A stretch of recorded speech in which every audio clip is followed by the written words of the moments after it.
তো আল্লাহ তাআলা রমজান মাসে কুরআন নাযিল সহ বিভিন্ন আপনার গ্রন্থ নাযিল করেছেন। রাসূলুল্লাহ সাল্লাল্লাহু আলাইহি ওয়াসাল্লাম বলেছেন 6 রমজান তাওরাত নাযিল করা হয়েছে। ঈসা আলাইহিস সালামের উপরে 13 রমজান ইনজিল নাযিল করা হয়েছে, অথবা 10 রমজান ইনজিল নাযিল করা হয়েছে, আর তাওরাত নাযিল করা হয়েছিল মুসা আলাইহিস সালামের উপরে, জাবুর নাযিল করা হয়েছিল 12 রমজানে।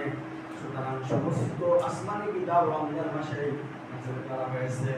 ইব্রাহিম আলাইহিস সালামের উপরে সহিফা নাযিল করা হয়েছে প্রথম রমজান, এবং কুরআন নাযিল করা হয়েছে আপনার তাফসীরে ইবনে কাসিরের মধ্যে আছে, আহমদ শরীফের হাদিসে আসছে কুরআন নাযিল করা হয়েছে 25 রমজান।